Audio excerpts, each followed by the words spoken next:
Firstly, I'd like to say welcome to the first meeting of the new Babergh Cabinet.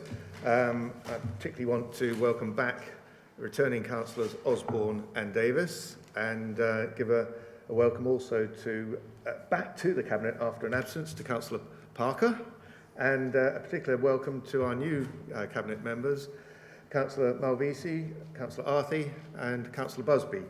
The last one, Councillor Holt, is still away on holiday, but he'll be back for the next meeting. Before we go on, I just want to mention that this meeting is going to be broadcast live via YouTube, and that's the entirety of the meeting, except for any confidential or exempt items which we don't have today. So I have to assume that everyone's given their consent to being photographed and their voices recorded. Finally, the council, members of the public and the press may record, film or photograph or broadcast this meeting when the public and the press are not lawfully excluded. Right, moving on into the meeting itself. Firstly, apologies for absence. We have apologies from Councillor Melchior Holt. Thank you. Declaration of interest by councillors. Any interested members? No? Thank you. And next item, to receive notification, minutes. Forgotten the minutes.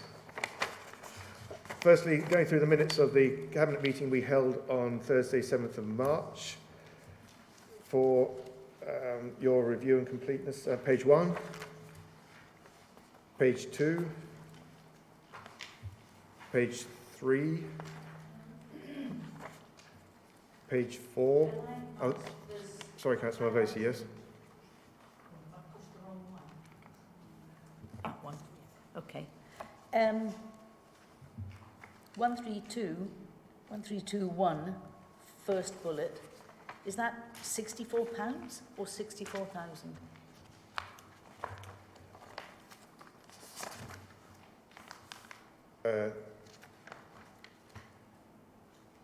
I'm guessing, Councillor Osborne, that should be 64,000, yeah, yes, good spot. No, it could be 64, but given that it was 84, We've done your homework. No. Hope so. So that's page 4. Page 5. Could I ask what BMBS is? Because I couldn't find any reference to it in the full. So Babergh and Mid-Suffolk Building Services. Okay, thank you. And then at 132.7, that, at the end of the first line. That. Oh, yes. So I think we only need one that. Thank you. Okay, thank you. Page 6. Page 7. Page 8. Page 9. Yes, 134.6. Councillor Davis stated it was important that schools were supported, and it was also important was that it was for the wider community. Yeah, okay. Needs to tighten up on Yeah. that sentence there. Yeah, okay, thank you.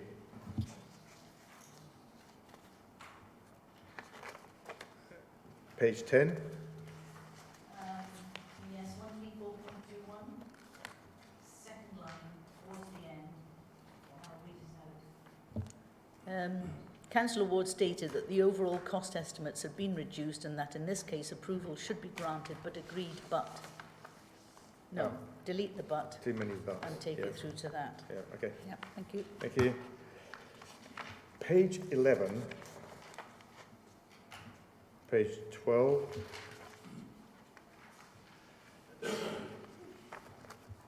Page 13. I'm back again. Oh, Reason for decision. Last sentence. These decisions relating to the expenditure of SIL monies form one of the ways, the needs to be deleted, one of the ways by which, yeah? And then 135.1, third sentence down, or 1, 2, 3, 4, fifth line up. The service had been operating successfully for over a year and had been effective. No, it should be effective. yes. Thank you. Page 14. Page 15. Page 16. Yep, me again. Okay. 137.4. I Yep. believe that on the second line, it should be inserted, reading forward, and that it was very important, because it doesn't really make much sense. And then 137.7, Yeah. we have over bath showers, not over shower baths. Ah, yeah, okay. Yeah? Yeah. And then further along on that line, replace that with who? Because we're talking about people. Oh, yeah. Okay. And again, on 137.10, last line, replace affect with effect. Yes. Okay. Page 18. Page 19. Sorry, page 18. Okay. 137.16, Councillor Osborne commended the team for their hard work and innovative thinking.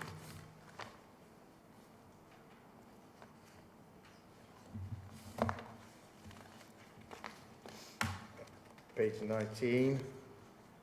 All right. Page 20. And finally, page 21.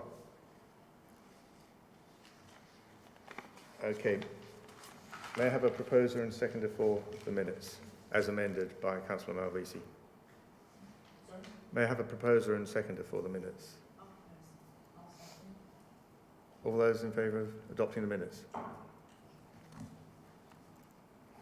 You weren't there. Okay. Thank you, everyone. Right. Moving on then now to receive notifications of petitions in accordance with the Council's petition scheme. None received. Questions by councillors? None received. Thank you. And matters referred by the Overview and Scrutiny or Joint Audit and Standards Committees? There were none. Thank you. Next item is the forthcoming decisions list. You've all been emailed a copy of that. Have you had a... I've forgotten to print it off and Henriette's going to come up with it now. Oh, okay. Sorry. I've just been informed that paper copies are on their way up, but has everyone had a chance to look at the copy that was emailed? You prefer to do that? You don't have a copy on your laptop?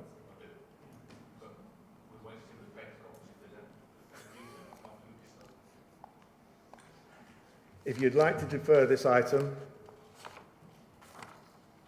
until after the next one, while we're waiting, or... She's coming up. Yeah. We'll take it later then. Moving on then, item 8, that's paper B, CA 19.2, the General Fund Financial Outturn for 2018 to 2019. So this report presents the 2018 to 2019 outturn for the General Fund Revenue Account and the General Fund Capital Programme. As always, a reporting by exception approach has been adopted. Our strategic response to financial challenges, summarised in the 5 key actions in paragraph 4.1, is continuing to be successful. The good news is that we have an improved surplus position since the April to December monitoring report that we looked at in March. The key thing to note is that, despite the improved position, expenditure is in line with budget, with the surplus being due to additional income received, most of this being a one-off. So for the revenue account, there is a £2.281 million favourable variance, i.e. a surplus, which is an improvement of £1.452 million since the previous report. The key variations on expenditure and income compared with the budget have been identified and are presented in the table in paragraph 5.4. The breakdown of the £1.452 million change, and these are all favourable items, is £846,000 income from the business rates section 31 grants. But it is worth noting that this is double what we would normally receive due to the council being part of the business rates retention pilot scheme, which was for 2018-19 only. £287,000 revenue and benefits, and this is mostly housing benefit. £171,000 recharge to the HRA and capital. £112,000 planning fee income, and a net £36,000 favourable change for other items. Full details of the full £2.281 million surplus are included within the table in section 5.4 of the report, which includes the April to December variances for comparison. And the highlights, all of which are favourable, are £1.846 million business rates, including the additional section 31 grants, £287,000 for revenue and benefits, £159,000 reduced expenditure on the joint local plan, £94,000 for the SIL 5% admin charge, and £109,000 for waste services, and finally £185,000 CIFCO income. But against these positive numbers, there are still some worrying increased adverse variances. For instance, the PV panels, ICT, mainly for Skype costs, and also grounds maintenance. And these were mentioned last time, and the situation is not unfortunately improving yet. For our reserves, I'm pleased to report that the overall picture means that our earmarked reserves are a much healthier £9.6 million, which is £5.7 million excluding SIL, a significant improvement on a year ago. And these are shown in Appendix C. Reserve movements to note, as detailed in Section 5.7, are £1.846 million to the Business Rates Equalisation Reserve, which is a further increase to this particular reserve, £293,000 to the Transformation Fund, £159,000 to the Joint Local Plan Reserve, and £143,000 net transfer to other earmarked reserves. There are also a few carry-forward requests totalling £74,000, as shown in paragraph 5.8. With regard to the Transformation Fund, the current projects are listed in Appendix B, with those still open identified in red in the variance column. You'll be pleased to see in section 5.9 that the Transformation Fund, after accounting for outstanding commitments, will have £335,000 in it, which is a much better position than the £25,000 that we last saw. For the capital programme, you'll see that there's a £727,000 overspend, but the reasons for this are summarised at paragraph 5.14. The capital programme is set out in full in Appendix D. The overspend broken down as follows. There's £1.055 million CIFCO adverse variance due to the additional 10% contingency that was requested. There's a £236,000 favourable variance for the grants for empty homes, and a £99,000 favourable variance for ICT. There's £92,000 favourable variance for community grants, and for other items, there is a net £42,000 adverse variance. The total overspend includes contractual commitments of £296,000 and £7.85 million of carry forwards. And these are shown in paragraphs 5.15 and 5.16. In terms of the contractual commitments, there's mandatory disability facilities grants of £166,000 and community development grants of £130,000. In terms of carry forwards, we've got land assembly, property acquisition and regeneration opportunities totalling £6.635 million, leisure centres £837,000, grants for affordable housing £400,000, ICT £160,000, play equipment £50,000, and planned maintenance for corporate buildings of £38,000. So therefore, when coming to the recommendations, I propose the recommendations of paragraph 3 of the report. 3.1, that the 2018 to 19 financial outturn as set out in this report be noted. 3.2, that the following net transfers of £2.281 million be noted. Firstly, transfer to reserves of £143,000 being the net amount for the specific earmark reserves referred to in section 5.7 and Appendix C of this report. And secondly, of the remaining balance of the general fund surplus, £1.846 million to be transferred to the Business Rates Equalisation Reserve and £293,000 to the Transformation Fund, as referred to in section 2.1c. 3.3, that the general fund carry forward requests totaling £75,000 referred to in paragraph 5.8 of this report be approved. 3.4, that the total capital carry forward requests referred to in paragraph 5.16 of this report totaling £7.85 million be approved. And the reasons for the decision is to ensure that members are kept informed of the outturn position for both general fund reserve and capital, and also to approve the carry forward requests. Thank you. May I have a seconder? Councillor Oswald. Members of the Cabinet, do you have any questions?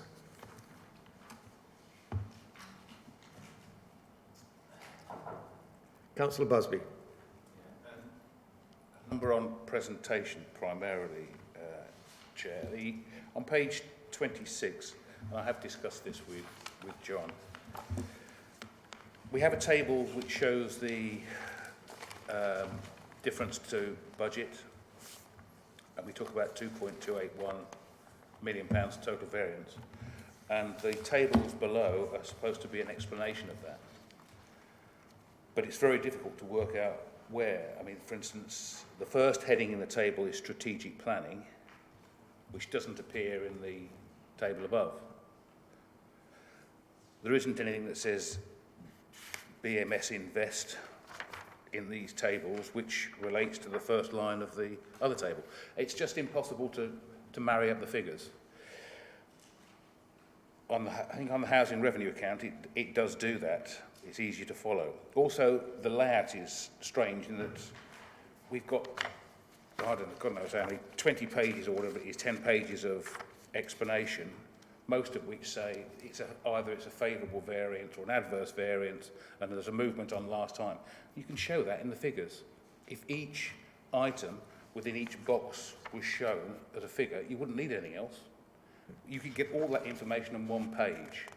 And as you can see, that is going to be a feature of my discussion this morning as we proceed through the meeting, if anybody's still listening.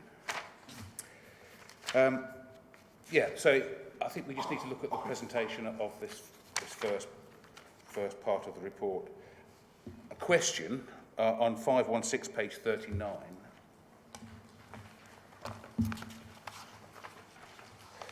We've, in the table there, we've got this land assembly, property acquisition and regeneration opportunities, 6.4 million. Could somebody explain where that came from, and have we got any ideas how we're going to be spending it? I'll pass that over to behind me to Catherine or Melissa in a second, but I do believe that a number of individual budgets have been identified. Is that correct? And this is what this total refers to. But before actually Catherine answers, on your first point about presentation and layout, that is something that we are going to be working on. I know Melissa is going to be looking at that, and I will be talking to her about that. So we'll be presenting it in a different format to the next time you see it, when we look at the first quarter for the current financial year. Much shorter. Yeah, okay. But if I can pass over to Catherine on that particular question. Thank you, Chair. The figure of 6.4 million has built up, I think, over perhaps a 2 or 3 year period, because Babergh did have an annual allocation of about 2.7 million, I think, in its capital programme. So that hasn't been used, but it's building up to enable Babergh to do some of the investments that it's wanting to do. So some of this money could be used towards the headquarters building being redeveloped. And the money sort of sits within Emily A tax area. So I'm guessing Emily will be talking to you as the Cabinet Member for Assets and Investments about the use of that money going forward and what it's earmarked for. Thank you. Okay, any other questions, anyone? Councillor Arthey. Yeah, it's not really a question, it's a couple of comments really. First, budgeting is all about predicting income and expenditure. So in a way, this report is saying how we got it a bit wrong, but we got it a bit wrong in the right way, if you know what I mean. So we've ended up with a bit more money than we thought rather than a bit less. But I've always been a believer that good budgeting means that your outturn actually is fairly close to your budgeted figure. As you know, I've had quite a few questions on this, all of which have been answered. But I have got a new one, which is, I think I mentioned it before.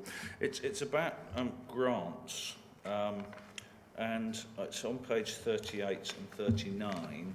I think I mentioned the grants for empty homes once before, but adding that to the community grants, it appears that there's over £300,000 of grant money that we've had available to hand out, which hasn't been used.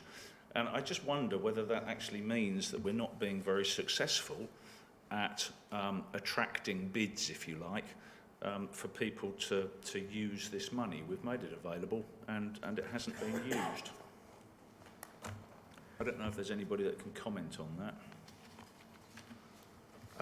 Well, first of all, in terms of your initial comment about the budget numbers overall, as I did say when I introduced it, the expenditure is actually in line with our budget predictions. The increased favourable position is purely because of these unexpected, or largely due to these unexpected Section 31 grants as a result of the business rates retention pilot. So apart from that, the budgeting process is accurate, and I think we won't see that in future years, because we're not part of we were only part of that pilot for 1 year, for 2018, 2019.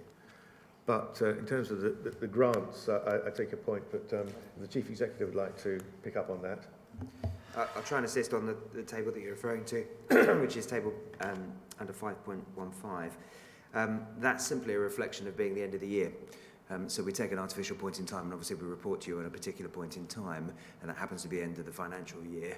Monies are committed in the previous year that haven't actually gone out the door yet, because for the sake of argument, if somebody's building, and I'll take the extreme example, they're building a village hall, you commit an amount of money in community grant towards that funding of that community hall, but obviously it's reliant upon other funds being generated from other places. You've earmarked the funding, but it isn't drawn down until the thing's actually built. So you'll have that lag. That will happen at any point of the year, but obviously it shows up more significantly when you move from one financial year into the other. Similarly with disabled facility grants, monies may well have been allocated to have works done to somebody's home, but that work hasn't yet been carried out. And so you'll always have a lag between the committed sum and the actual spend going out the door. Could I follow up on that then? I mean, I think I've probably misunderstood it, I'm not sure. In 5.14, the penultimate bullet point at the top of page 39, it says about community grants, following a review of the grants allocation process, only expenditure that is genuinely committed will be carried forward, resulting in a favourable variance of 92,000. I read that to mean that there's 92,000 that is not going to be carried forward and is not committed.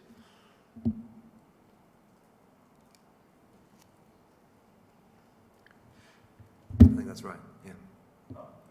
They're two different things. So what you've got in 5.14 is not the same as the numbers you were looking at under 5.15. No. Quite, but to be fair, my question was about 5.14. Grants for empty homes at the bottom of page 38 and community grants at the top of page 39. So that 92,000 then, I mean, that basically, as far as being available for grant applications is concerned, that has gone now, hasn't it? Catherine? Yeah, I'll let Catherine come back on that one.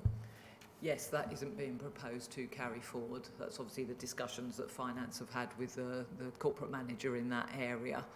But there is a new allocation in the current year. So there are funds still available, but they felt that there wasn't a need for that particular element to be carried forward into the current year. Can I then come on to the more general point about community grants, and that is that they haven't been taken up. I mean, in the old days, we used to have lots and lots and lots of applications. We didn't have enough money, and we had to decide which bids we were going to support. Now it appears to be that we have community grants available that are not being handed out. Is that because we're too strict about the criteria, we make it too difficult for people, or is it that people are accessing funding from other places, from our own point of view, perhaps still funding, so that this sort of like pot of money that we've set aside is not being called upon? From my point of view, I think probably the latter has some impact. There are a number of sources of funding: heritage funding, lottery funding, SIL funding, but we try our best to to point people to our community grants that we can offer here. And members have to help with that as well, making sure that their communities are aware of what's on offer. But we can only provide the grants when applications come in. But I don't know, Catherine, if you or Arthur, have you got any comment on that? I don't know any more about the reasons why people aren't coming forward. If I just add to that, so in the absence of Tom Barker, I wouldn't want to speculate as the actual reasoning. What I would say is you adopted a new community strategy just before the elections. Fundamentally, part and parcel of that is looking at how you use your grant schemes to best effect in relation to that community strategy. So I would expect to see that change during the course of the year and be brought back to you, and with the answer to your question as well. Councillor Davis. Yeah, thanks. As this is within my portfolio, I might be able to add a little bit more further to what Arthur's just said regarding the strategy. But also, Tom is on leave at the moment, but we're already looking at ways of helping and improving within the communities department, because there have been some changes and we're looking to move forward on that. And if I can give you an example, which is mentioned in here, the Disabled Facilities Grant, which is slightly different, is the housing. We've already taken steps to change the criteria on that, so it's actually easier for people to access, so it's no longer means tested up to £5,000, and we've already had a good take up on that. So steps are being taken to make things a little bit easier. And the other thing is, again, has been mentioned, is ward members do play a part in this, and whereas we used to have locality officers, that's not there at the moment, but that's something that Tom and Kathy are exploring as well.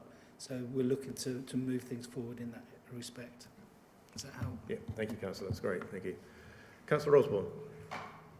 Yeah, also on the question about the grants for empty homes, the team are doing a lot of work on getting a take-up of the grants that are available to landlords to bring those empty properties back into use. However, obviously more work needs to be done, but we are very conscious that the private landlord plays a very big role in delivering homes. So the team are working very hard on how they can progress, getting more uptake from private landlords to go for those grants. Any other questions? Councillor Busby. Page 43, Appendix B, Transformation Fund.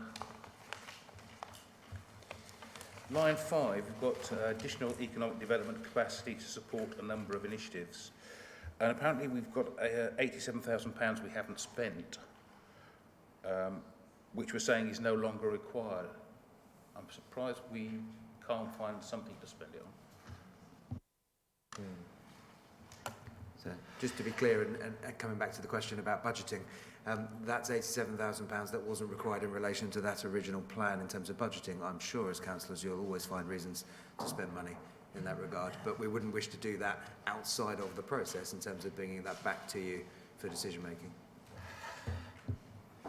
But has the economic development team not identified projects that could use that money? If not, why not? So they absolutely will and have done so, but that was in relation to those specific projects that it was originally earmarked for. So there will be other projects that could be funded, absolutely. Any other questions? Councillor Osborne. Thank you, Mr. Chairman. It's more a statement actually than a question. On page 27, revenues and benefits, it's looking really good on that budget, and that is down to the shared revenue partnership, and I'd like to commend the team for their performance on that. I sit on the shared revenue partnership, and we have reports every 3 months, and they're getting more and more positive each report that comes forward. So I'd like to commend that team on their performance. Yeah, thank you. Anyone else? Councillor McCraw, do you have a question? No? Okay. Well, members of the Cabinet, if there are no more questions or comments on the General Fund, our turn. The recommendations have been proposed and seconded. May I take a vote on it, please? All those in favour? Thank you. Okay, moving on to the next item. It is paper BCA 19.3, the Housing Revenue Account Financial Outturn for 2018 to 19. This will come under the finance portfolio going forward, but in this transition, I'm going to let Councillor Osborne present this paper for the last time. Thank you, Mr. Chairman. I'm pleased to now introduce the report which covers the outturn for 2018-19 of our ring-fenced housing revenue account. The housing revenue account is currently reporting an underspend for the year of 491k, which is 247k higher than budget. The individual variances for the year are reported in the table in note 5.6, with the main ones being repairs and maintenance and adverse variance of 668k, of which 606k is attributable to Babergh and Mid-Suffolk Building Services due to timing differences on jobs being carried out and recharged to the relevant service areas, and the work undertaken to reduce the number of void days, resulting in an increased use of external contractors. Responsive repairs and adverse variance amounting to 147k due to increase in material costs and the number of repairs being carried out. These have been partially offset by a favourable variance of 85k for void repairs due to the reallocation of costs to capital. Property services, an adverse variance of 247k, of which 138k is attributable to planned maintenance heating and 93k to asbestos surveys due to an increase in material costs and the work required to be carried out. Sheltered housing is 23k adverse due to higher than anticipated Legionella testing on Elizabeth Court. Sorry, that's quite a mouthful. Depreciation, 109k adverse as costs were higher than anticipated within the business model due to the more stock than anticipated and higher property values. The opposite effect of this will be to increase the funds available in the major repairs reserve. These adverse variances have been offset by a favourable variance of 1.928 million in respect of the revenue contribution required to fund capital outlay. This is a favourable movement of 361k since the last report due to the increase in funding from major repairs reserves mentioned previously and utilising more capital receipts than anticipated. On the capital, we are reporting a favourable variance of 599k for the year, as described in note 5.12. The main reasons for this variance are capital maintenance is showing a 72k minor favourable variance. ICT, 344k variable variance due to staff costs now being allocated to revenue. New build, 162k variable variance, which is a large adverse movement of 3.1 million from the last report. This is due to carry forward of funds to be utilised against developments that will be completed in 2019-20. Reserves. The increase in the surplus on the revenue account means that the Strategic Priorities Reserve will improve by 491k to 12.1 million. A new earmarked reserve has been created for the Building Council Home Programme grant amounting to 20k. Prior to answering any members' questions on the report, I'd first like to move the recommendations set out in section 3 on page 47 of the report, that the outturn be noted, the 491k surplus be transferred to the reserves, and the capital carry forward requests be approved. Thank you, Mr. Chairman. Thank you, Councillor. May I have a seconder for that? Councillor Davis. Members of the Cabinet, do you have any questions on the HRA financial outturn? Councillor Arthey? Again, not really questions, they're more comments. The first one, I have had an explanation from Councillor Osborne about it in the past, but I would just like to highlight it. It's page 49, bottom bullet point about rental income and garage rents. This, of course, highlights a problem we have, that we have garages that nobody wants to rent, and I understand we are looking at opportunities to build homes on some of our garage sites, which I'm pleased to hear. The other comment that I was going to make was the good news. This is page 53, bad debt provision, the final bullet point of the table. The good news really that the implementation of universal credit has not had the impact on bad debts that we'd anticipated. So, I mean, that's obviously gone a little bit more easily than we thought it had, and certainly a little bit more easily than the press reported it would be. So that's quite good. Yes, I was encouraged to see that as well, and also the fact that we've got that 92% recovery of outstanding arrears, which is quite a good achievement. So I think that's very good news. Councillor Osborne. Yeah, on that point of universal credit, that again is down due to very proactive and creating working prior to the implementation of universal credit in Babergh. And there's still a lot of more work to be done. I don't think we can underestimate the impact that universal credit may continue to have in the 1920 budget, but that is down to a lot of creative working by the team prior to the implementation of it. So again, they're to be commended for the work they did on that. Thank you. Councillor Busby. Thank you. Page 49, table at the top. You referred to BMBS being an adverse variance of 606,000 in a year. I mean, we look at the top second line down, repairs and maintenance, we're 40% over budget, 670,000 nearly. I can't believe that any building company that's got a budget of 1.7 million can suddenly find £750,000 to spend extra. You know, why are we doing that?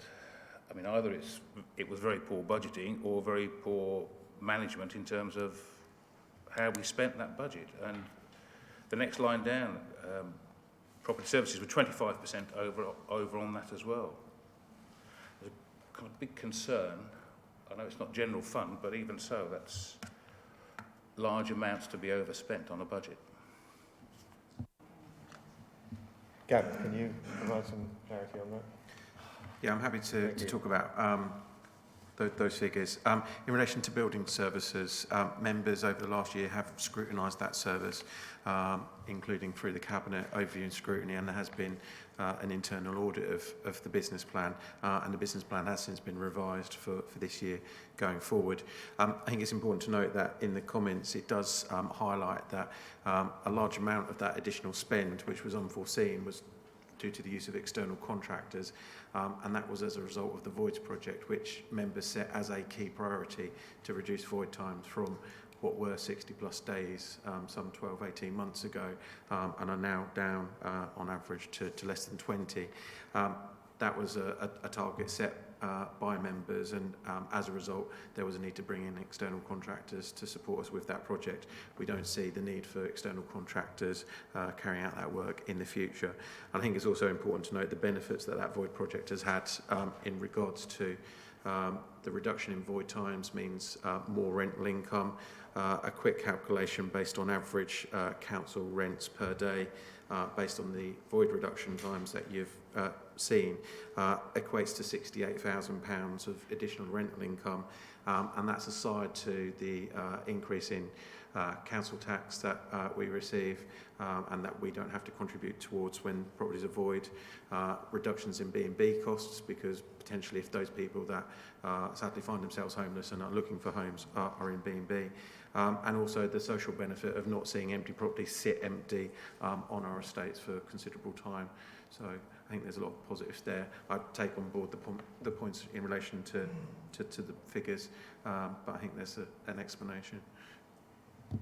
Thank you, Gavin. Yeah, obviously the numbers have been discouraging, but there have been reasons for it, and things will improve over the next year or two.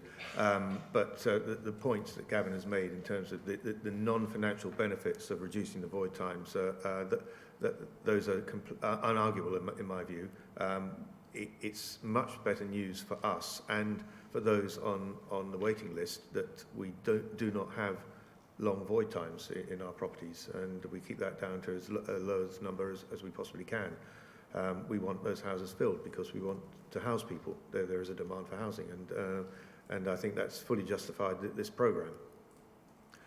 Councillor Malvisi. Councillor Ward, I think you've actually answered my question, because being a newbie and trying to understand council finances, so basically the cost of the builders in refurbishing, putting right, correcting whatever is wrong with the housing stock that is sitting empty. So there's a loss of revenue and there's a cost. And that's what we're looking at. Yes, but the cost has been considerable. The increased revenue by having people in those houses sooner rather than later, in terms of the rental income and the council tax, yes, that has been increased, but it hasn't compensated for the initial cost that we've had to bear. But as Gavin, but the point is, as Gavin has said, that there are the social benefits as well, which obviously you can't quantify in terms of money. And the environmental impact on it. Yes, yeah. Thank you. Sorry, Gavin. Sorry, just to add a further comment, and it is a positive in respect of the additional spend in property services. Some of that is attributed to the work that we've been doing around compliance. So anyone living in a council house in Babergh can feel safe that all grade 3 asbestos has been removed from their properties. Majority of all grade 2 asbestos will be removed this year, and so the very, very lowest level of asbestos will be left, and we'll have a programme for that. That's been an investment, an additional investment beyond what was programmed, and in addition to that, checks around Legionella and so on we've increased as well. So positive key messages as to why some of that spend has been attributed this year. Thank you. Thanks. Any other? Councillor Busby. Well, continuing along the point that I was raising, we brought building services into the two councils not long ago on a set of figures which I thought were very iffy at the time. They were seemed to be very low in terms of certain costs. On reflection, bearing in mind that we're 40% over budget, whatever the reason, would we still consider having those building services inside is a good decision, or should we revert back to what they were before, which was all contracted? Councillor Osborne, do you want to come back on that one? Yeah, I would like to come back on that one. It's an ongoing process that we're always, we're constantly looking at the model for BMBS, looking how it's working. And I think it's fair to say we need to look forward rather than look back. Perhaps some mistakes were made in the past, but now we need to move forward. And there is a lot of work being done by the team to make sure that that team is working efficiently and effectively. For example, the culture within the team, the morale within the operatives, and the actual working practices that they to make sure it's more efficient and effective. So I think we need to give it the opportunity to show that it will work out in the end. And the tenants are very happy with the service that they're getting from BMBS, which is the key point, because we recently approved a business plan for BMBS, and the priority for that was on providing a good service rather than the income itself. So that's the way we're moving, but we are looking at how we can improve the income and the expenditure. Yeah, I would agree with that. I think it's a matter of letting it settle in now and seeing the benefits of the pain that we've been through, and those benefits I'm sure will accrue over the next year or two. And of course, as you pointed out, there is a new revised and more robust business plan. So I think we've got a handle on BMBS, and I expect to see improvements going forward. Thank you. Councillor Malvisi. I know I'm the newbie, but sometimes cost has to be weighed up against the environmental impact on health and well-being. I've heard mention of asbestos. That's a red flag, because it in itself causes problems. But I think we also, as a council, we have to bear in mind our duty of care to our tenants in terms of the total holistic environmental impact. Thank you. Yes, I agree. Okay, if there are no more questions from the Cabinet, but one more from Councillor Busby, yeah? Sorry, on page 51, it's just an explanation, really. The top budget bullet point under housing management, the auditors have suggested that we now have to take these agency fees back into revenue rather than capital. Can somebody explain that to me, why it suddenly switched from one to the other over 12 months? Gavin? Yeah, I can answer that in relation to there was a significant amount of capital work required in bringing the housing management software systems that both Babergh and Mid Suffolk used together. We were fortunate that both councils used the same provider, but they were used very differently.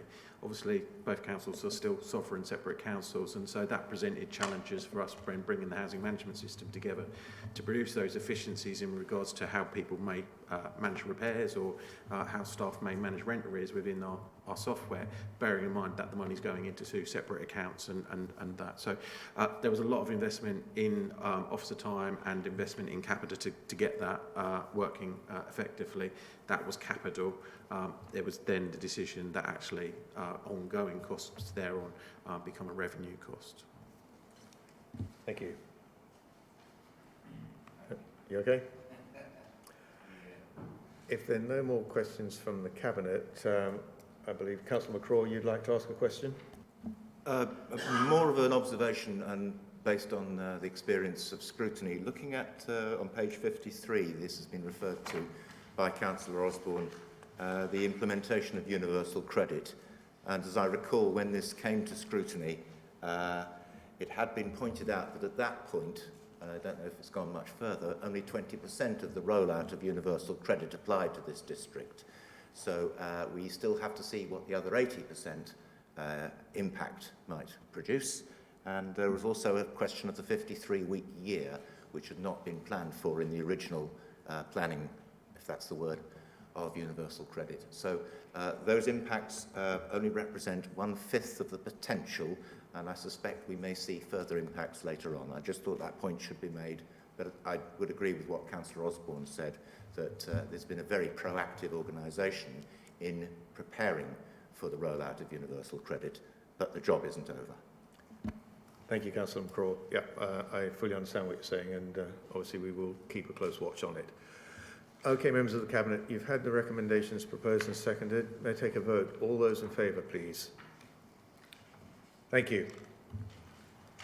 Moving on now, paper BCA 19-4, the Quarter 4 Performance Outcome Reporting, and I'd like to ask Councillor Parker to introduce this, please. Thank you, Chair. It's a pleasure. Good morning, everybody. Cabinet members, I would like to present the Quarter 4 Performance Report to you, which is the final report for the 2018-19 financial year. In doing so, I'd like to acknowledge that Councillor Davis was the portfolio holder responsible for the performance during this period, and I'd like to thank you, Councillor Davis, for your work in that area, particularly for his work with the Business Improvement Team in developing a robust performance framework. It widely reflects the activities of the Council and will continue to report on measures associated with our key priorities. Whilst the report provides a summary of our performance, the appendices provide greater detail and trends, along with a reflection of some of the key achievements during the period.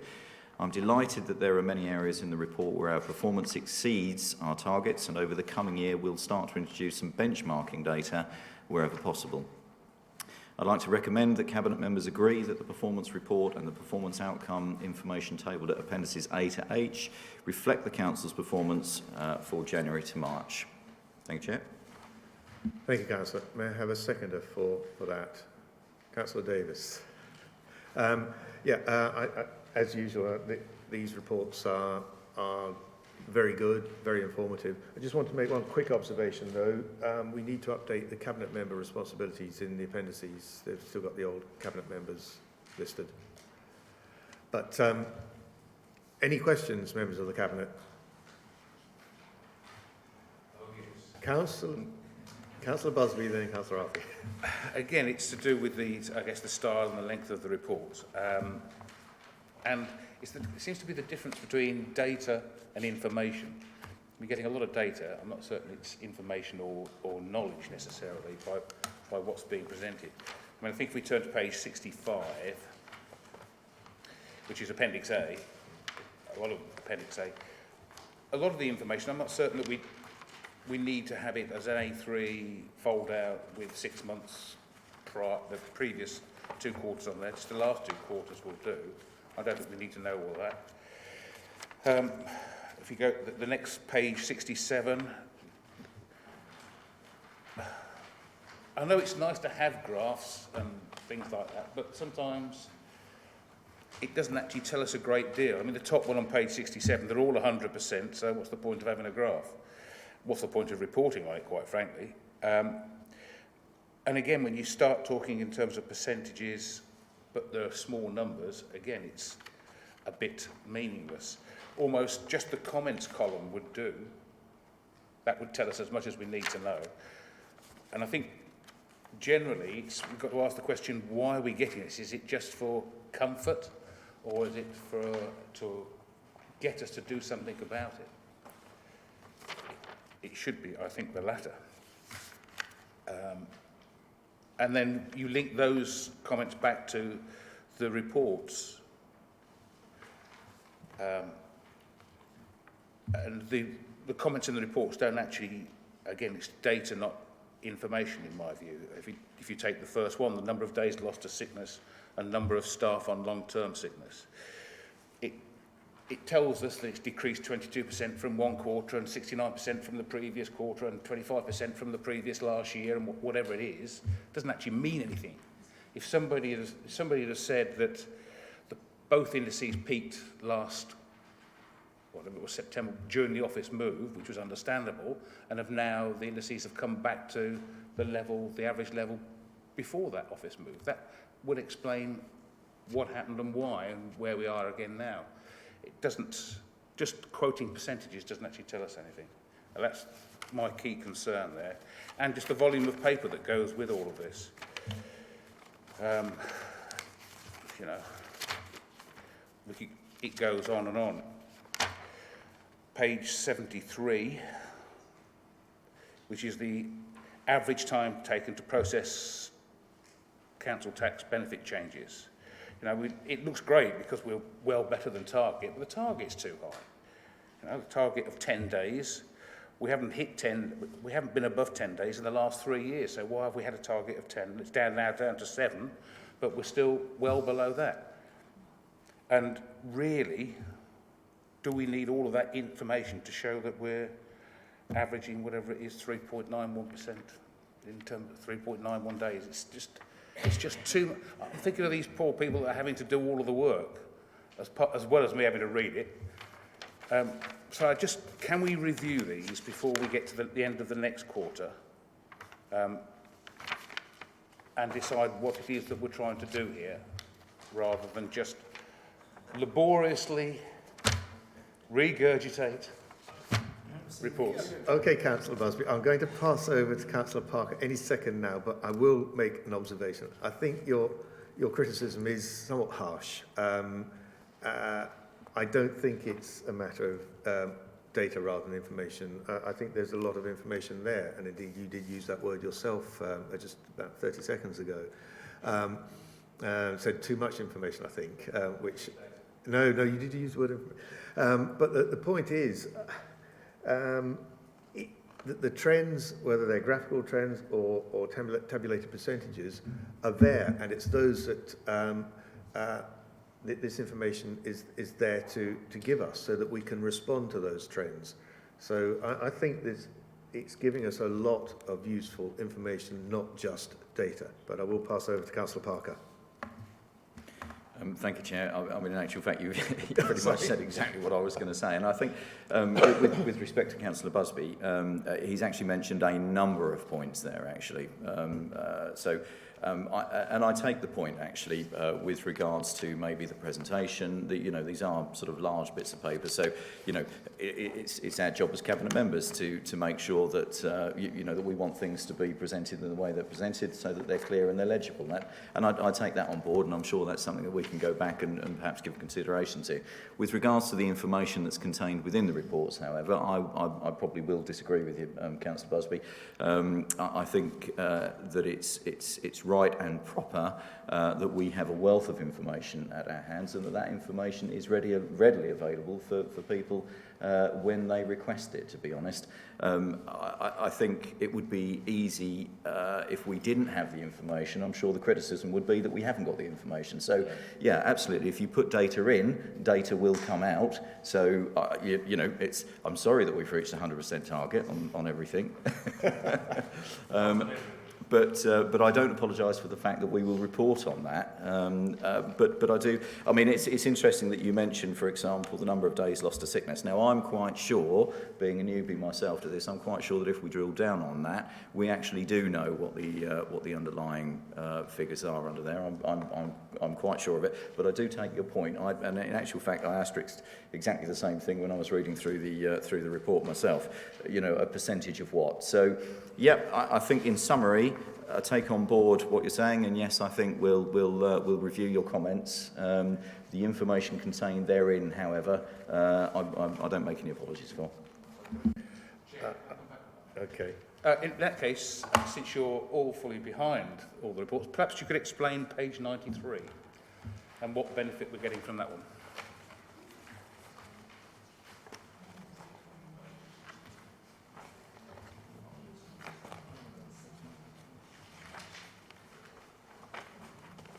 It's HPO4, movement on the housing register.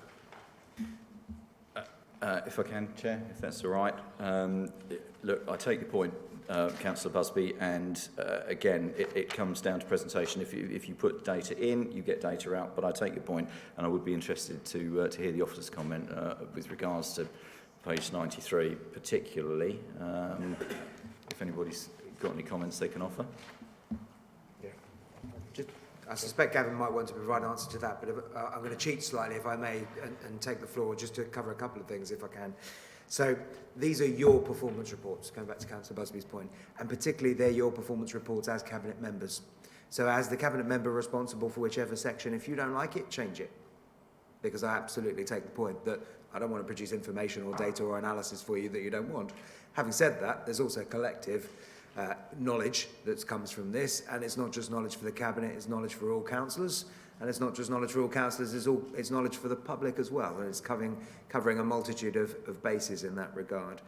And I suspect, and Gavin may want to add, but for example, page 93, one of the things that we're regularly asked about by lots of councillors is how big is the housing waiting register list, and what bandings, and how is that moving around, and so I suspect that's there for that purpose. What would absolutely... I might be looking at a different page to you because I'm looking at the digital version, and that was the other thing I was going to encourage all members to do, because I've heard a couple of references to paper. You are all in a position to opt out from receiving paper. Unfortunately, ridiculously, you do actually have to opt out. So I would encourage you, looking at a whole series of electronic devices, to encourage you before you leave this room to opt out from that paper, and that would immediately assist in that respect. And it would also assist in terms of the fact that page numberings do vary depending on whether you're looking at the digital version or the paper version. So I may not have answered the question you're looking for. But generally, I'll come back to my main point, this data, this information, this analysis is for you, and particularly as portfolio holders, it's absolutely within your gift to liaise with your assistant director, liaise with the business improvement team to get what you want it to be. Obviously, what you have got here, immediately post-election, is many of you have inherited your previous portfolio holders' set of data. What I would encourage, and one caveat if you like, if we chop and change it every quarter, or if we chop and change it all the time, you do lose the impact of trend data, which is equally important. So whilst it is within your gift, please have one eye, if you like, on that impact potentially being lost if we completely overhaul it all the time. It's not set in stone. This has continued to evolve over a point in time, and we have regularly had the conversation in terms of it's too big, it's too small. Can we find a Goldilocks size, if you like, in terms of not too big or not too small, that achieves what you're seeking to achieve? But primarily it's for you.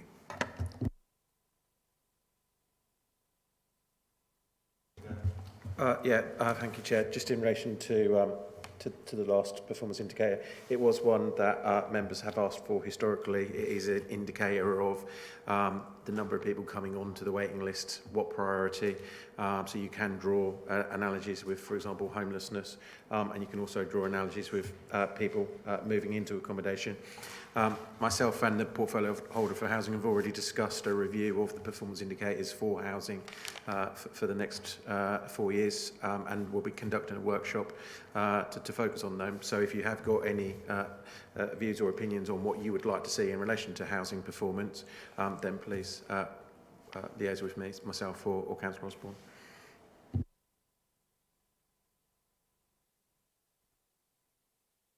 Malvisi and Councillor Arthur as well. You got a question?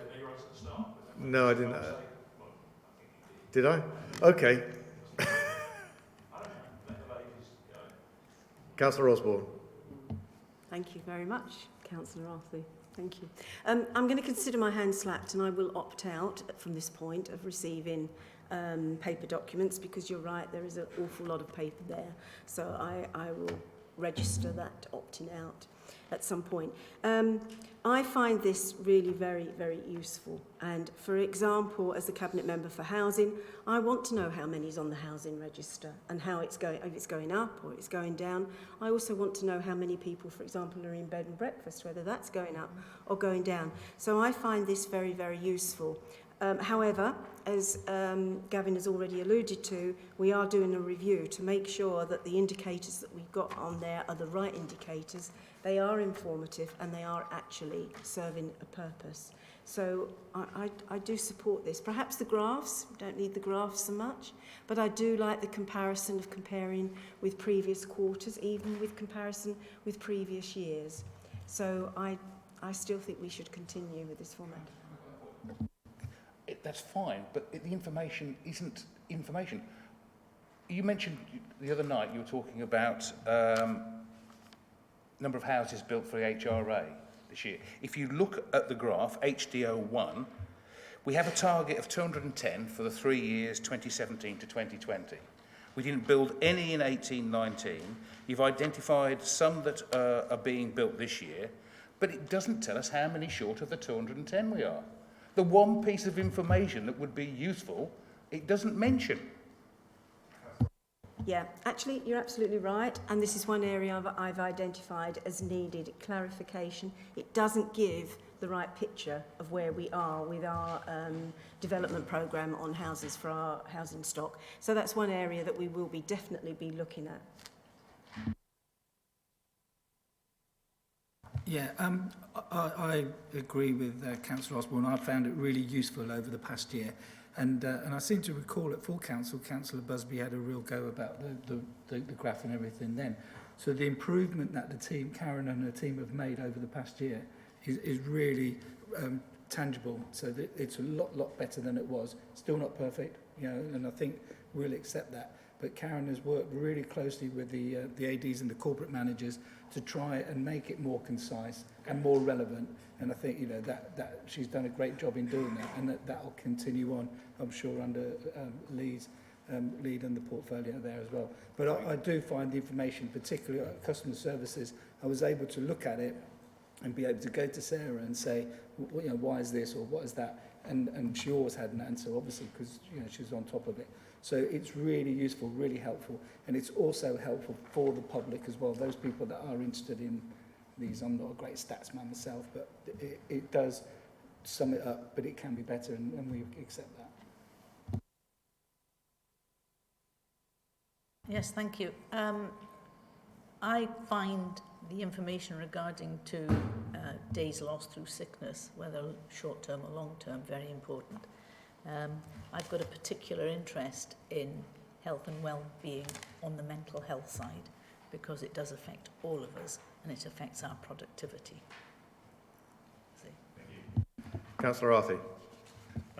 Yeah, I first of all tend to agree with what Councillor Parker said with regard to the production of this. I mean, we would come under a lot more criticism if we didn't do it, and since we're doing it, I think that Karen Cole does it rather well. There is the advantage that it flags up sort of problem areas, and for me, CSO6 and CSO7 are problem areas, and rather than actually look up the fold-out sheets, there's a thing on bottom of page 60, top of page 61, just an explanation of what's happening. And the reason it concerns me is that for some of our residents, and sometimes it's our residents who need us most, this is their principal way of contacting us. And, you know, I still do not think that it's acceptable that we have that average time for answering calls and that number of calls abandoned. The calls abandoned presumably are because it hasn't been answered very quickly, and so somebody hangs up. And that's somebody who phoned us up because they wanted something or needed something. And I just don't think that that's acceptable still. I understand that lots of work is being done to improve it, but it's been an issue for quite a while now, and it's not as bad, to be fair, as it has been. But I think that is still a big concern for us. This is the people that we represent trying to contact us about the services that we offer and things that they need from us. And we're not very good at answering the phone. And if any of us have actually tried to do it, which I have, I've tried to use the main number, and it does take ages to get through. Sometimes you get cut off, sometimes you don't get put through to the right person, or sometimes even the person on the telephone doesn't seem to know who it is you're after. And in my particular case, it was quite a senior member of staff, and they didn't know who it was. So I really do think that, you know, it's flagged up as a problem, and we have to really keep on top of this, do something about it. Thank you. Councillor Babergh, do you want to comment on that at all? Well, on Councillor Arthey's point, of course, you know, our sole reason for being is to be here for our constituents, and so all we want to do is to make improvements in the system and to understand. And that is work that will, you know, under as me as the new portfolio holder, I'll work very close with the officers to try and improve all the while as best as we can on that, Chair. I think, you know, what we're presenting here is the Q4 reports. I obviously don't have particular answers to specific points contained within at this stage, whilst I'm getting up and running. What I can say with regards to CSO7 there, since Councillor Arthey has mentioned it, Q4 was a particularly challenging time for the Council, as we know, because it's when council tax bills go out. We also, you know, we're preparing for elections during that time. So the system itself was under strain, but I accept our job is to be here for our constituents, and we need to make improvements continually in that respect. Thank you. I just have one observation, and that is on page 82, SP01, SP02. We're presenting this information at the end of each year.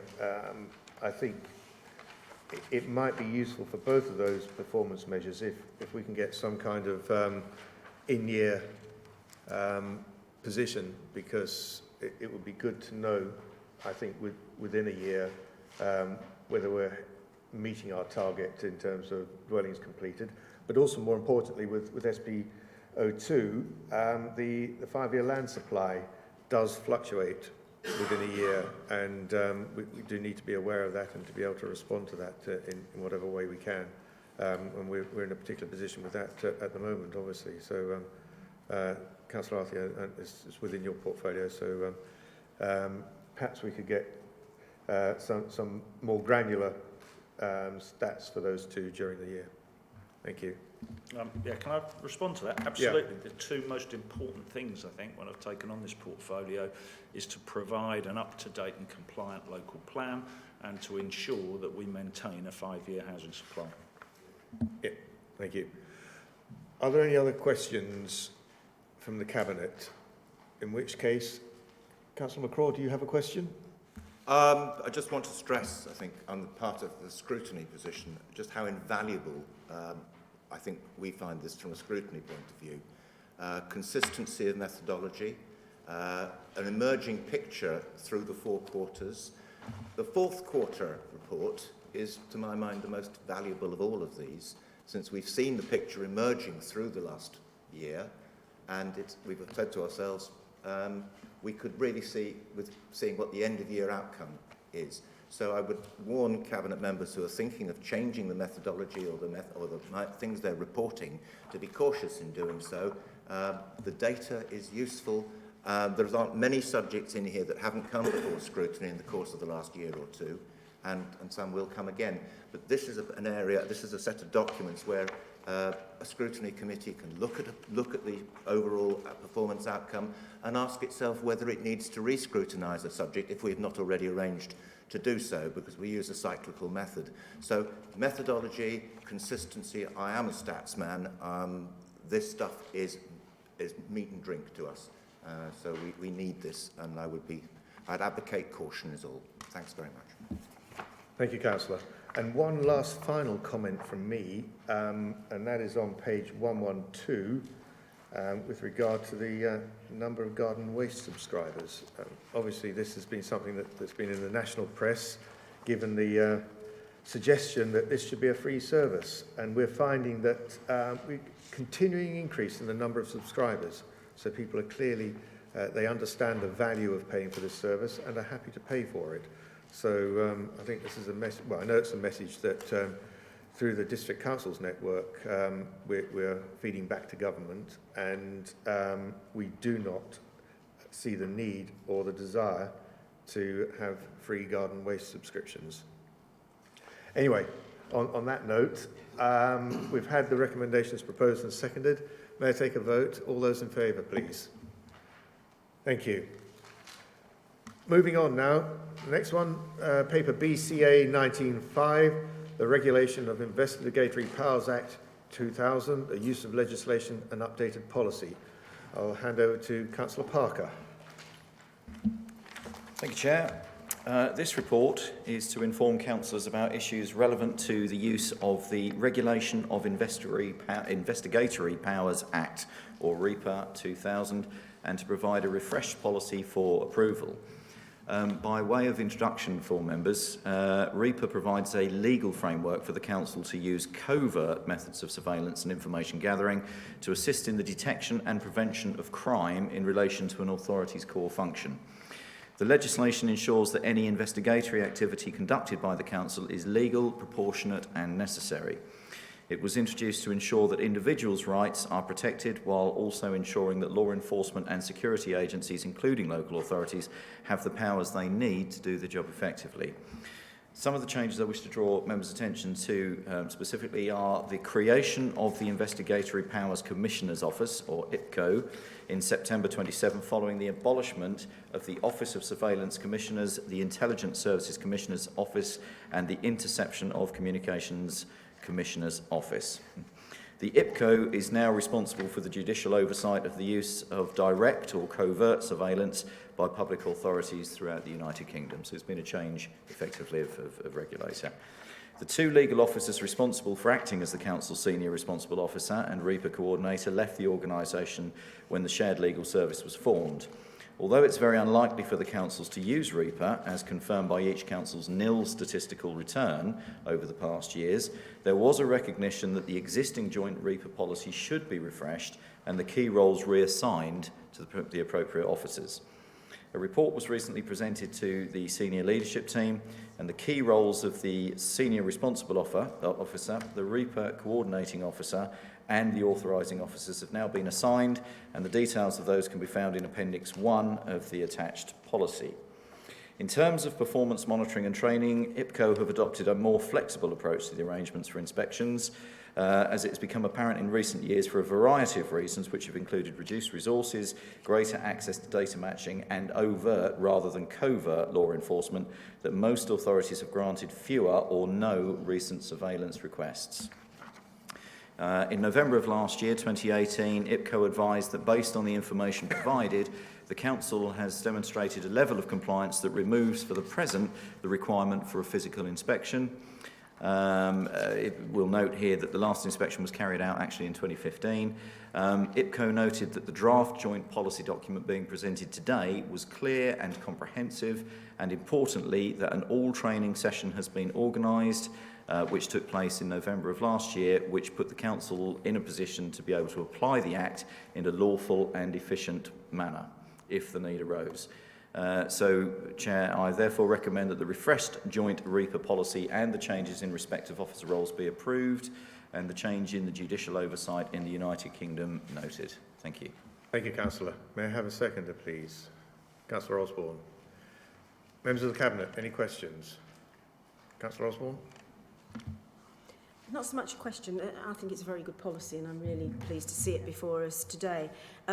However, what I would like to say is that we all know that in Babergh we have a very real problem with fly tipping and litter, and things like, although we have the bigger events of fly tipping, there's also the smaller ones on a lot of our housing developments with mattresses and settees and electrical appliances, all this which impact on people's quality of life and also on their health and safety.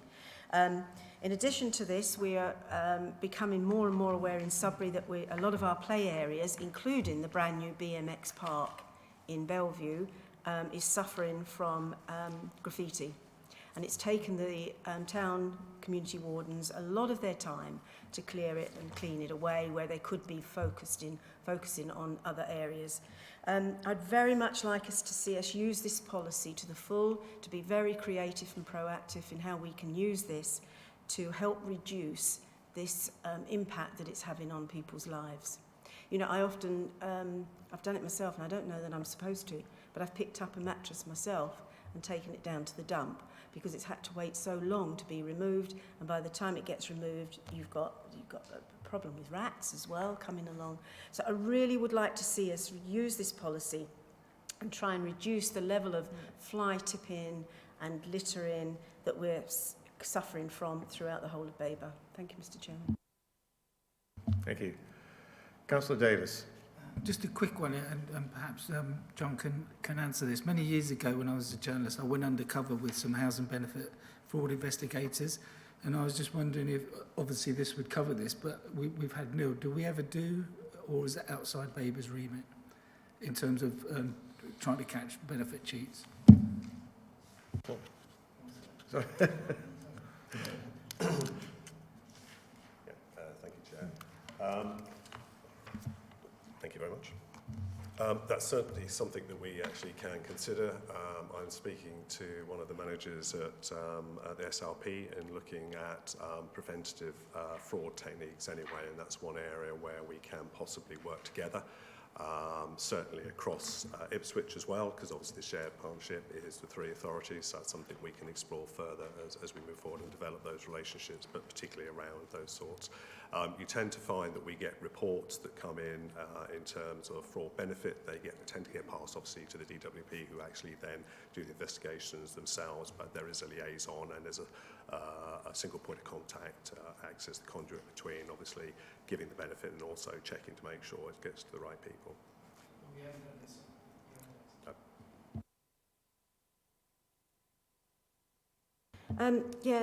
We discuss this quite often at the Shared Revenue Partnership, and the actual benefit fraud is down to the Department of Work and Pensions. It's out of our remit to be able to do that. However, tenancy fraud is within our remit to do it, and we need to take this up more, and it has been discussed, and the partnership are looking at how they can move this forward. Thank you, Councillor. Any other questions on this? Councillor Arthey. It's not really a question, it's just a comment. Page 137 and Chiz. When I read this, I thought it was horrified. I was horrified that we could be considering someone who can establish or maintain a personal or other relationship for the covert purpose of using that relationship to obtain information. Sounds like all sort of spy movie stuff, but I think I was reassured that we've never done this, and if anybody wanted or needed to do such a thing, that would need not only special training but special authorisation. Yes, you're actually quite right, Councillor Arthey. There is special course of action, and I don't know any authorities that have gone down this route. Some of the London boroughs, I think, perhaps historically have, but it needs to be really carefully managed and there are special dispensations, but it also requires an authority to go down that route and actually maintain the records to ensure you a due diligence in terms of open and transparency, but it's an area that we probably would never ever go down as a council. Councillor Parker. Yeah, thanks, and I'll just expand on that if I can as well. I mean, the report itself is about noting the change in the regulatory function, etc., etc. However, I think it's important to stress, and indeed the report does stress throughout, that this is the option of last resort to use the powers available under here. So very heavily regulated, and for all the right reasons as well. But you know. A nuclear option, if you like, in the armament. Thank you. Yeah. Okay. Thank you, everyone. If there are no further questions, then we've had the recommendation proposed and seconded. All those in favour? Thank you. The next item, BCA 19.6, the end-of-year risk position statement and progress report, and the revisions to the risk management strategy. Again, Councillor Parker. Excellent, thank you. Good morning, Chair, again. I think, Chair, if I might, I think for the benefit of new members on the Cabinet, I'll just have a refresher, an overview of risk management process, if we might. So the Council's significant risk register is reviewed at quarterly senior leadership team workshops, where each risk is reviewed in terms of direction of travel, scoring and mitigation still to complete. Potential new risks are also discussed. Each risk on the register is owned by a member of the senior leadership team, and following each workshop session, they will liaise with the respective lead member to ensure they are up to date on the risk position. The register is reported half-yearly to Cabinet for their approval, and this report provides Cabinet with the end-of-year significant risk register and also a summary of the work of the Audit and Risk Management Services team during the last year. The register, or this particular register that we're reporting on, is at the end of March of this year, so some risks may have changed since this time, and another review is due to be undertaken at the end of this month, obviously. On the register itself, you'll see that each risk tells a story across the page, starting from the initial inherent scoring through to the current position and ending with the target score and outstanding actions to help achieve it. Risks are categorised under 5 themes for ease of use. The report that accompanies the register provides an overview of the register as at the 31st of March of this year, 2019. The current risk register has 27 risks, 16 are scored as medium, 9 high and 2 very high. Since the previous report to Cabinet, 1 risk has been removed, quarter 3, which was we may fail to deliver the financial projection set out within the BMBS business plan. This risk and associated actions is now being monitored via the relevant operational risk register. Operational risk registers are in place for all service areas and are updated on at least a quarterly basis. Assistant directors liaise with their respective corporate managers regarding any potential risks that may need escalating to the significant risk register. More project risk registers have been created and monitored, with the operational registers located on Connect. In addition to the end-of-year risk register, also attached is the risk management strategy, which has undergone its annual review. Minor revisions have been made relating to the risk matrix. The risk appetite section has also been amended under the operational and service delivery risk section. Approval from Cabinet is being sought for those amendments. And finally, whilst reporting dates for future risk reports to Cabinet have been slightly altered to ensure they align with performance and finance reports. So unless there are any other questions, I'll ask for a seconder to that. Thank you.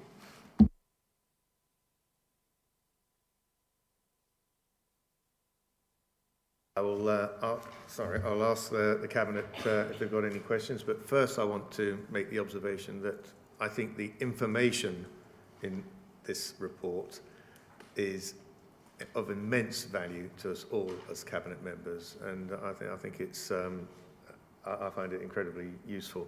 So, any questions? Councillor Busby. Well, you won't be surprised.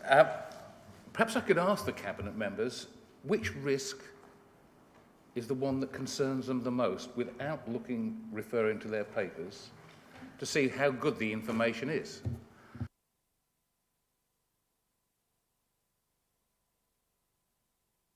I'll go with that. Yeah, delivery of an up-to-date and valid local plan and maintaining a 5-year housing supply, so delivery of housing. Oh, Councillor Osborne. Yeah, I can answer that too, and I haven't cheated and looked at the papers. The HRA business case is obviously the one that is the biggest risk to me. And for me, the medium-term financial situation. Okay, good. Well done, Swats. What's mine? Understanding these bloody reports. If we go to page 153, sorry, it's 5.2, theme 2, business growth and increased productivity. Now we have three kind of charts, whatever it is. The original scores show that they were all in the red, 2A, 2B, 2C, and 2D was even in the dark red, almost the blood red. The current scores are now all in the orange, which is the same as the target scores. But it doesn't kind of say that we've achieved target, or it still seems to be a risk. So I don't understand why we've achieved the target and there's no reference to it, or what? Do we try and change the target to reduce the risk even further? Or how have we achieved the target? Data.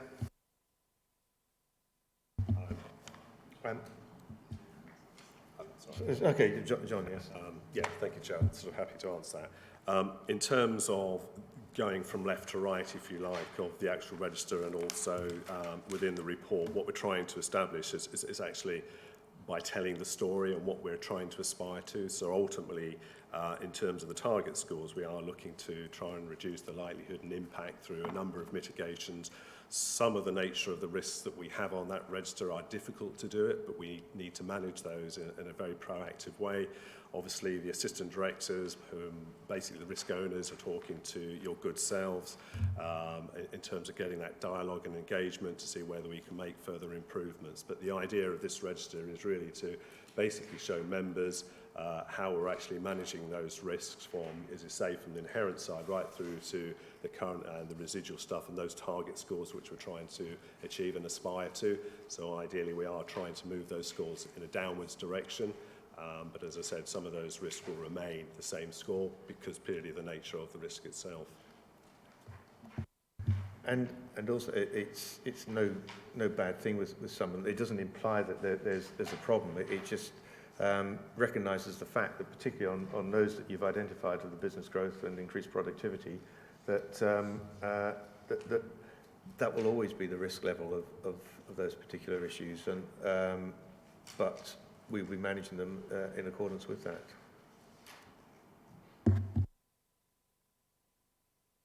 Councillor Parker. Thank you, Chair. I mean, I'm really enjoying this. My new role actually is as portfolio holder for this, and I've really sort of got into the meat and bones of this, and in its simplest terms. Because you're right, there's a lot of colours here, and for somebody who is colourblind themselves, this is quite challenging actually, with reds and greens particularly. But in itself, risk management it's something that is universally recognised and worked upon. And there are three elements to risk management. It's quite simple. You identify the risk, you analyse the risk, and then you mitigate the risk. And that is it in its simplest terms. And that is what these graphs are showing. And obviously in the second phase there, where you analyse the risk, you break those down into subsections. So is that risk, is it a minor risk? Is it a moderate risk? Is it a severe risk? And then you put the mitigation factors into place. So all this report is doing is showing precisely that. One thing that I think we must never lose sight of course, is that you cannot ever eliminate risk. All you can do is manage it. And I'm actually, at first glance, you know, there might be some work that might need to be undertaken in terms of the way that we present, possibly. But at first glance, I accept that, you know, there's an awful lot of information there. But essentially, if we bear that in mind, that all we're trying to do there is to manage that risk and ultimately to mitigate it, but understand at all times you could never actually do away with it. Actually, these are really, really useful graphs, in my opinion. Thank you. Thank you, Councillor. Any other questions? Okay then, we'll take a vote. All those in favour of the recommendation, please. Thank you. Right, we will now move back to item 7 on your agenda, the forthcoming decisions list. You're about to get a paper copy of that. For the last time ever. Because it is emailed to everyone and it is available on the intranet. Okay, so looking forward through the list, does anyone have any comments on anything? We've got coming up to Council, Joint Local Plan, later this month. We've got the Cabinet for July here. We've got a number of papers coming up there. But I don't think there's anything that we were unaware of or that's controversial or anything that's been omitted. I can't see anything that we've forgotten. Any comments, anyone?